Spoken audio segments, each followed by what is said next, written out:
I'm going to introduce Peggy to you, but before I do so, I'm going to read out her bio.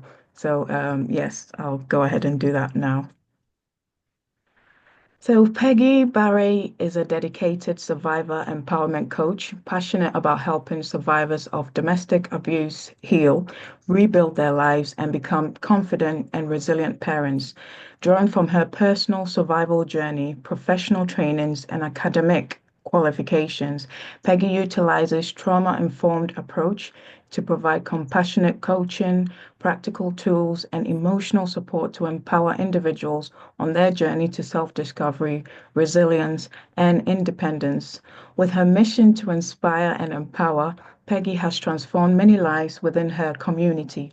She's on a global mission to rebuild more lives because she believes that every survivor has the strength to arise, rewrite their story, and step into a thriving life of freedom, self-love, and success. So, without further ado, I welcome the host of the show, Miss Peggy Barre. Thank you very much, Jazz. And thank you so much for that. Would you mind if I share my screen, Jazz? If I just Yes, share my screen. Okay. Everybody see my screen? yes, we can see your screen. Okay. All right. So thank you so much once again. My short presentation for today is titled Understanding the Impact of Domestic Abuse on Children's Future.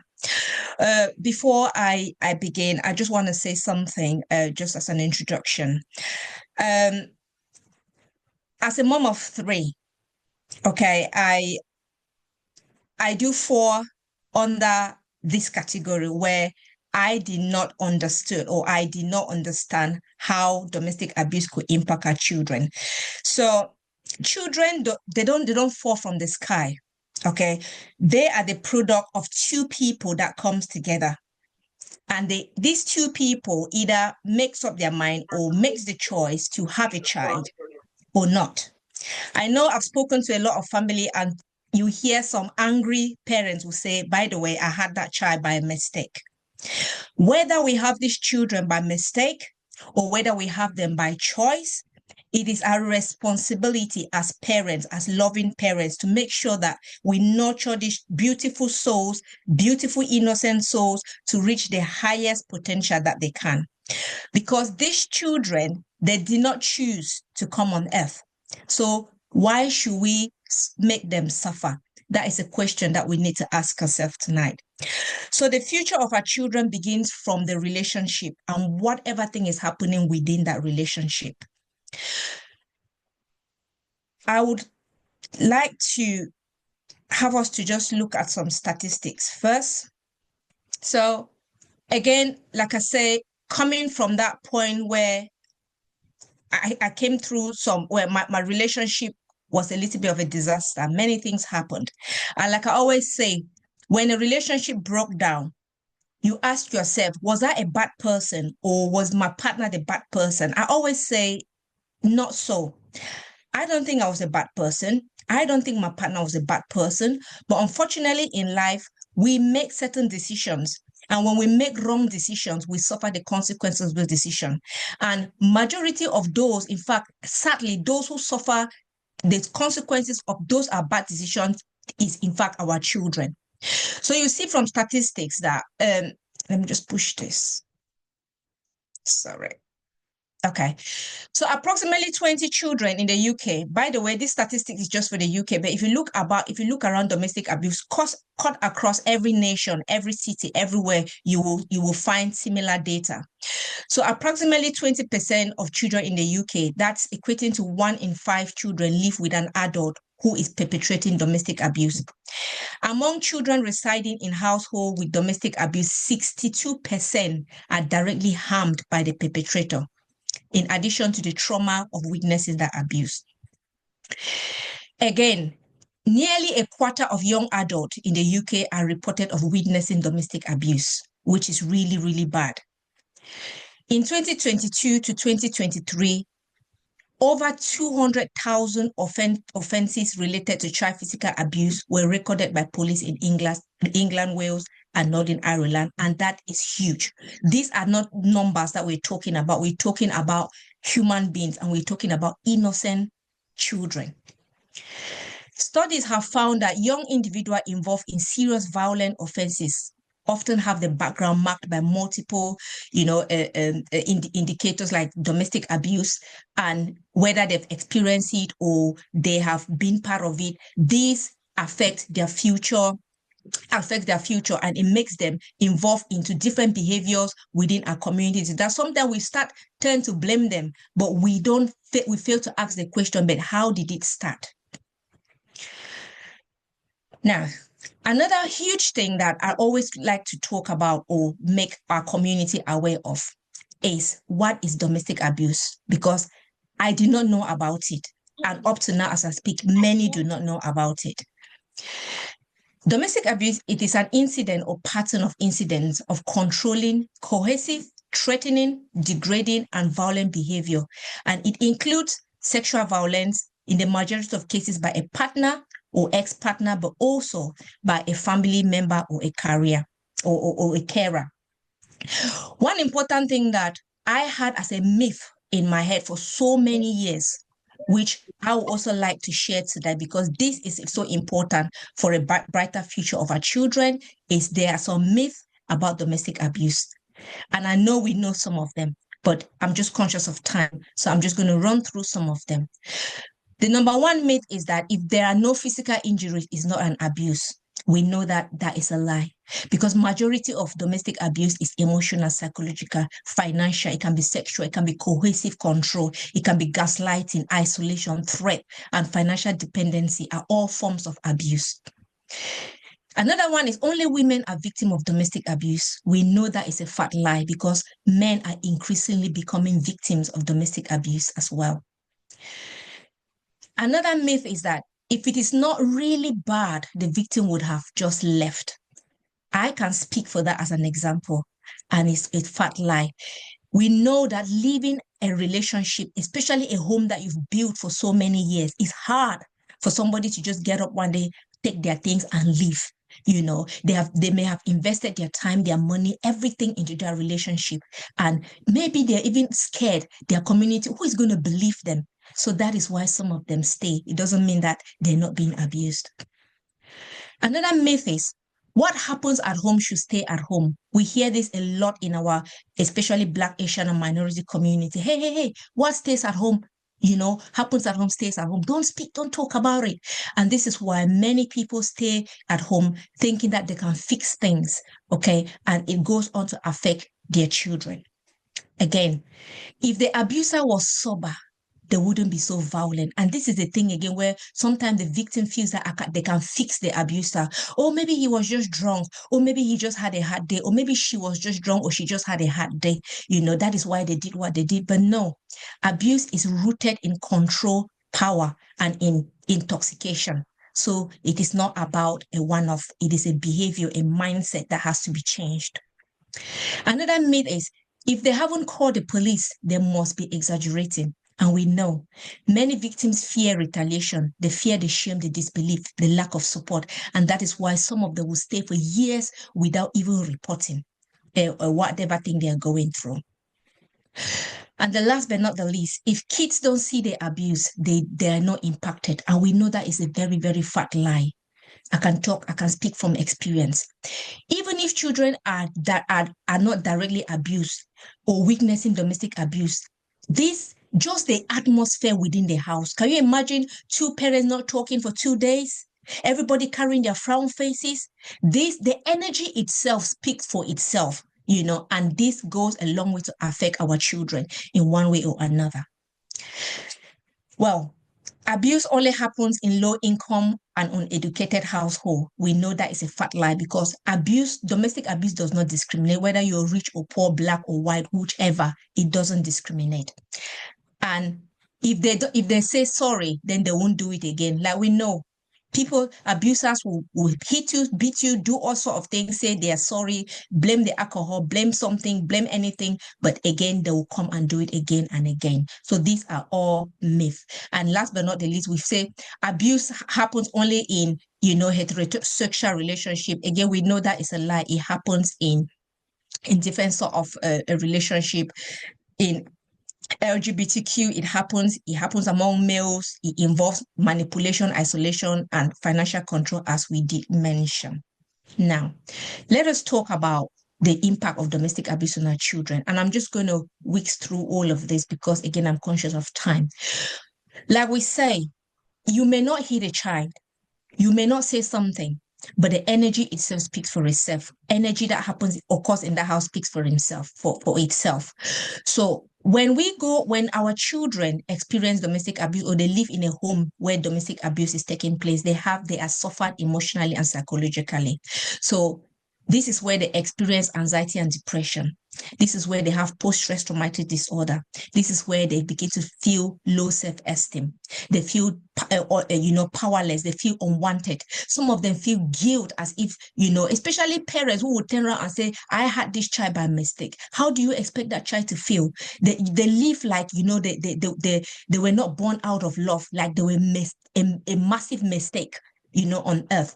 They feel sadness, they feel hopelessness, and that, of course, affects them in their journey as they grow. Again, when they experience domestic abuse, they are impacted with their behavior and social consequences. Statistics show that children who constantly see their parents fight or quarrel or shout and all of that, they go on to mimic that same behavior. That is where you see some children being aggressive or violent because they know that's what some of them have seen all their lives. Some of them become withdrawn. Even in class, in community, that's where some of them have social anxiety. Some of them have risks carrying knives just to protect themselves because of what they have experienced. So again, it affects their behavior. What about academic and cognitive impact? Imagine a child crying every day, a child going to a home sad every day. It will actually affect their ability to think. So it will impact their concentration in school. They cannot think. Maybe they're in class, rather than listening to the teacher, they're thinking, oh my God, how am I going to go back to that home when mommy and daddy are not talking, mommy and daddy are fighting, so it begins to affect them, right? It affects their ability, their problem-solving ability, and also decision-making ability as well, which again, all of these skills are very, very crucial for our children becoming brighter kids. What about their physical health? I always say there is a saying in African saying that when two elephants fight, it is the grass that suffers. Our children is like the grass that suffers, where maybe they are neglected, their development, they have developmental delays because of maybe what happened even when they were still in the womb. They were not being looked after. Mommy did not have the time to look after them, or mommy hasn't got the time to cook. Mommy hasn't. So they sleep deprivation. Maybe when they want to sleep, they're hitting mommy and daddy. They're hitting and all of that. So all of this affect the children. That's why you see them have very low immune system. They suffer from low immune system, because of all the accumulated things that are happening within that home. Some of them go into chronic illnesses like, heart disease, obesity, because some of them just find comfort in eating. If I know Margaret is going to talk about this later on, but if children haven't got food to eat, how do you expect them? They're going to start eating junk food, and that is how it affects them, and they become susceptible to illnesses. Another, last but not the least, is the long-term consequences of domestic abuse on our children. So we talk about children who grow up in abusive households are more likely to experience or perpetrate abuse in their own relationship in later life. Many struggle with trust, with intimacy, and emotional regulation. Because again, that is what they've experienced. Nobody has been there to be their role model. So all they've known negative. And that negative has become like it's a normal. Again, it increases likelihood of severe depression, anxiety disorder, and suicidal tendency in adults. And again, like we say, they grow up to know that they can go on the street, they carry gun to defend themselves because maybe that is what they were used to, even when they're in their home. Now, so what is next? As parents today, like I said before, it is our responsibility to make sure that we nurture our children. It is our responsibility to make sure we safeguard them. Our children are looking on us to protect them. If we don't stand up and protect them, then we are failing them. So I always say, what I did for myself is what I'm suggesting that today as parents, as we step away, we need to make sure that as we love our children, we need to stand up and speak. We need to know that if we don't speak for them, no one will. If we don't say there is something wrong, no one will. So we need to gather the courage to say, you know what, maybe enough is enough, or say, you know what, I don't like this behavior. It has to stop. We need to take action. Another thing that we need to do is we need to learn to work on ourselves, because we are the first role model of our children. They are mimicking our behavior. So we need to learn to change our mindset. If we're focusing on limiting mindset, we need to step ahead, change those mindsets so that we can learn empowering mindset and also teach our children those empowering mindset. Again, we need to make sure that we collaborate, we network with other parents, again, within the community, join groups, anything that can help to build us up so that we can help to build our children. We also need to make sure we develop mental resilience so that we can teach our children resilience as well. And last but not the least, we need to make sure we develop confidence so that we can parent our children with confidence, knowing our responsibility, knowing how to set boundaries and maintaining those boundaries without letting our children go the wrong way. So these are just a few things that we need to do from the domestic perspective, the domestic side of abuse side of things, and being the parents that we want to become. I today have become a completely new type of parent because of the journey that I've decided to take. Sometimes not for my sake. I took those decisions for the sake of my children because I wanted to break that boundary, break that barrier, or break that cycle. So I want my children to be confident and resilient as well. So without further ado, thank you so much. And I hope you learned something from this short presentation. Thank you. Oh, that was wonderful. Thank you so much for sharing that powerful presentation. I'm sure there's a lot of, nuggets to take from this presentation. Has anybody got any questions to ask Peggy before we move on to the next presenter? Oh, Fanka, I see Fanka, your hand is up. Is that right? Is your hand up, Fanka? Okay, I don't, she's put it off. So, oh, John, John, feel free to ask. Oh, Margaret as well. Okay. So let's go for John first because I saw John. Oh, thank you so much for that wonderful presentation, Peggy. Oh, you mentioned that. Oh, can you hear me now? Yes, I can Yeah, hear you. yeah. Can you hear me? Yes. Yeah. Oh, all right. Peggy, thank you so much for that power. During the presentation, you made mention of the fact that some of the abusers can be family members, people around, like very close. When it comes to family members, I think it can be something really challenging. How do you handle that? How do you put an eye to make sure the children are safe with even family members? How do you handle that type of situation? Or even just like neighbors, people you are close to, because those are the people that tend to abuse the children. So how do you handle that? Okay. All right. Thank you, Franca. That is a good question, because sometimes we always trust our family members, don't we? We trust them. That is why we give their children, we give our kids to them to look after them, But sometimes we forget to know that these same family members, they are the ones, in fact, that will abuse our children. And abuse, like I said, it comes in different forms. It can come through maybe starving, beating them, and all of that, talking down on them, and all of that. So one thing I always say is that you need to put a goggle, first of all. You need to be that first person to keep a close eye on how your children are, because if you accept that you notice that if you notice that somebody is abusing your child, then of course you have to make sure that it stops. You have to make sure that you take action.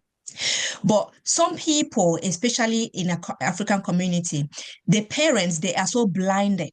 In fact, that even when their children are telling them that, hey, uncle is doing this to me, or auntie is doing this to me, or this person is doing this to me, they disbelieve their children. My grandma did it to me.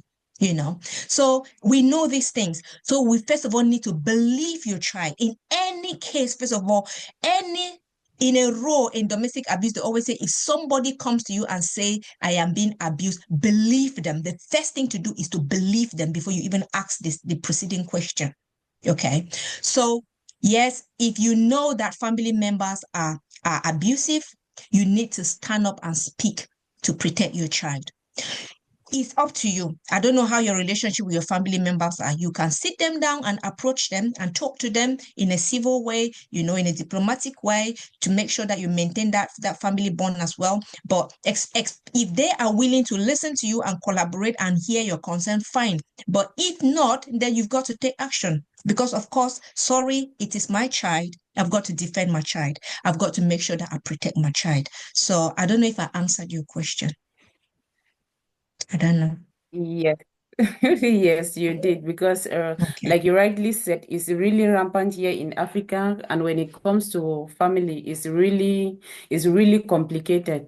I've heard stories whereby a family member abuses a child, and they are just like, it's a family something, it will be a shame or a disgrace for it to be heard outside. So they just try to cover it without even minding about the child's psychological state or how that is going to affect the child. Yeah. Yeah. Thank you. So this is why parents need to be educated, because if you don't stand up and safeguard that child, then you're letting that child down, unfortunately. That child is counting on you as their mom or counting on you as their dad. So if you're failing that child, then who else do you expect to protect that child? So if you love that child, you will do everything you can, even if it means falling, away from family to protect your child. Then if I were the one, I would do it. I would do it that way. Yeah. Thank you so much. That was an insightful question, Thank you Fanka. so much. Thank you. Margaret, you've got your hands up. Please feel free to ask your question. Thank you so much, Peggy. That was a powerful presentation, and we need to hear this a lot more, and possibly at schools as well. So I'm not sure how that's going to go. But for me, how did you find the strength to walk away from this relationship? That is a good question, Margaret.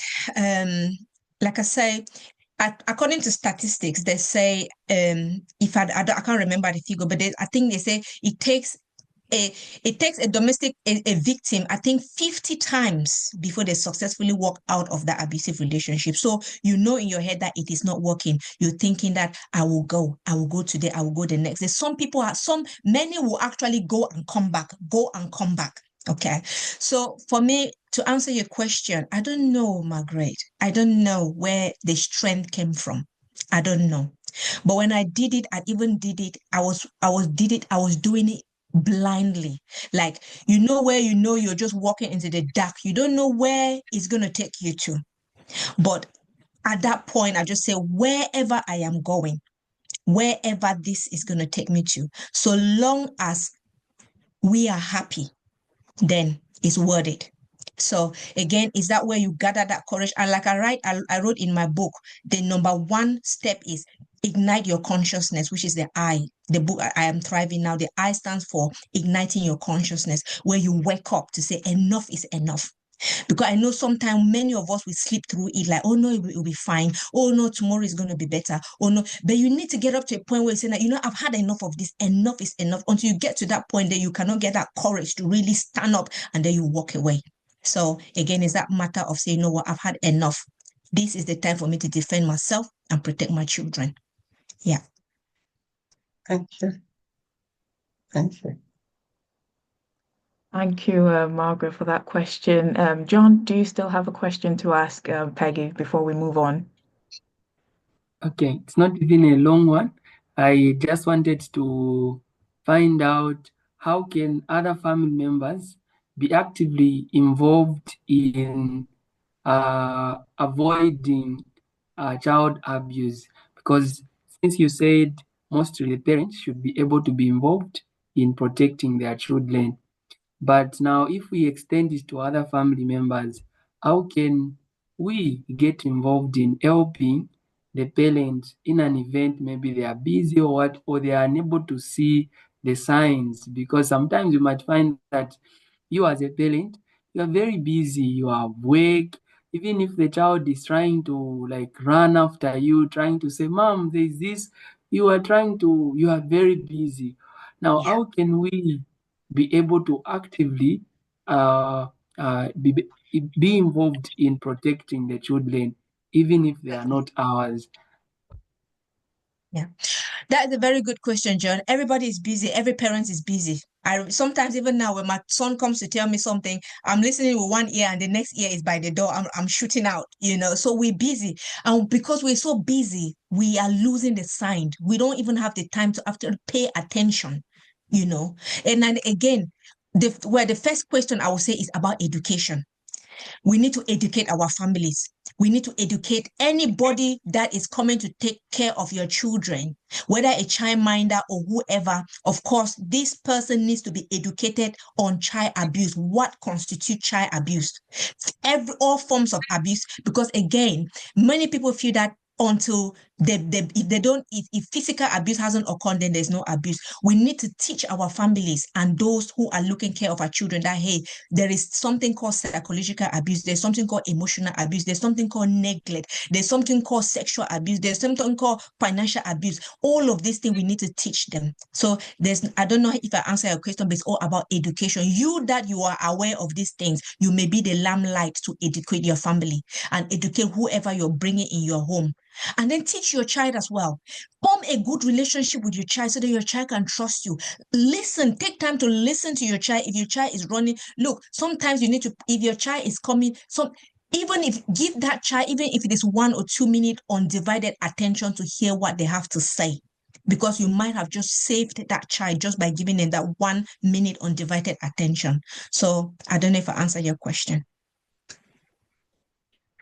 Yes, you did. Thank you. So we're going to move on to the next presenter.